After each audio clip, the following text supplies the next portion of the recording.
área. Hoje nós vamos estudar sobre a divisão internacional do trabalho. Capítulo 6 do conteúdo do 9º ano. É importante que você tenha o material em mãos para acompanhar com a gente toda a discussão.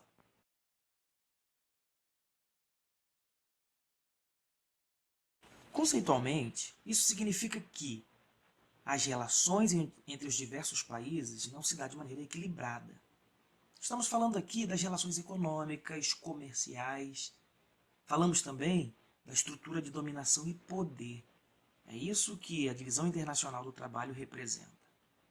Nesse primeiro esquema aí é possível perceber aquilo que ficou conhecido como Pacto Colonial, a DIT, que imperou no período do capitalismo comercial do século XV e século XVI, onde essa relação da colônia e da metrópole era uma relação de troca, onde a metrópole fornecia produtos manufaturados e a colônia oferecia matéria-prima. Essa foi a realidade do Brasil em relação a Portugal.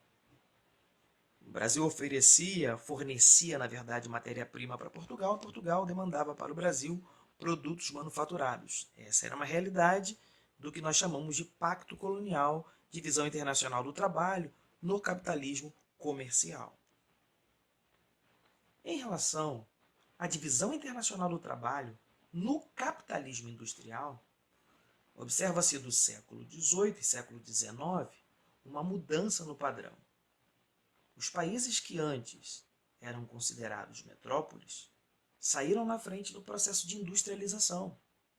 E poucos são aqueles que a gente pode considerar saídos do contexto de uma colônia para se tornar um país industrializado.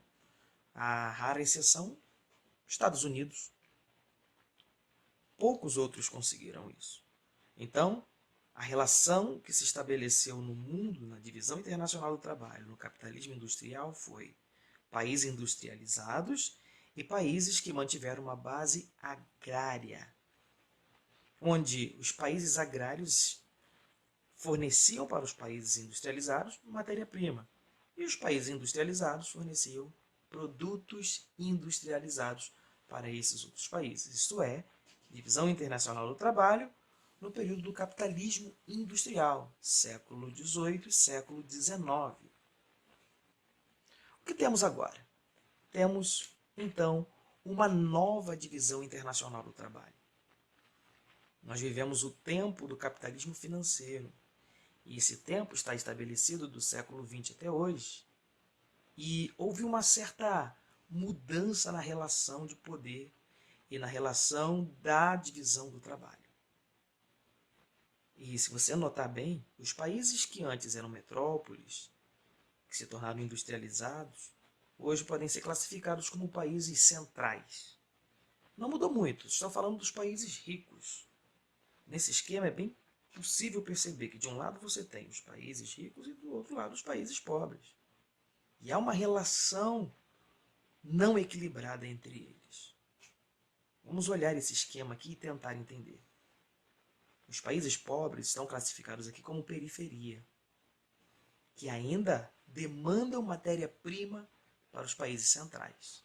Mas há uma diferença.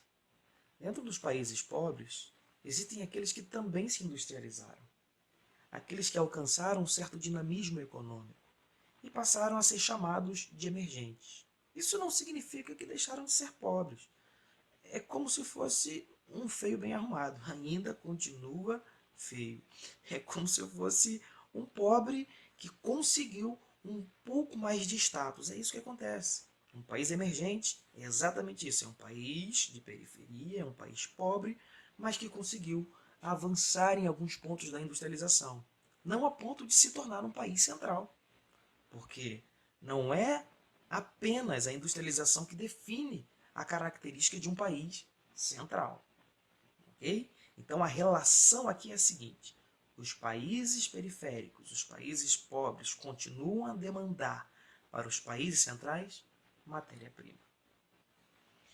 Nessa relação, os países emergentes demandam para os países centrais produção industrial. Vamos pensar aqui numa relação, por exemplo, entre o Brasil, que é um país emergente, e os Estados Unidos. Nós vendemos alguns produtos industrializados, na verdade, para os Estados Unidos. E isso não significa que a gente se tornou um país rico. Mas há uma relação diferenciada.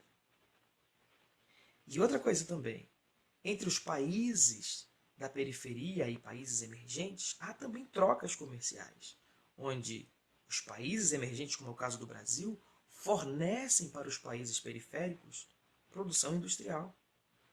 E há uma troca também entre países periféricos e países emergentes, onde os países periféricos fornecem a matéria-prima necessária para a indústria desses países emergentes.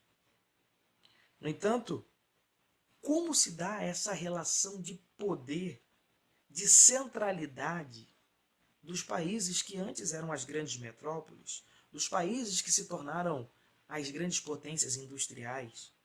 Onde está essa relação de poder que faz com que elas se tornem e se mantenham como as grandes potências? A grande questão está aqui, ó. Os países centrais demandam para os países emergentes tecnologia e investimentos em áreas tecnológicas.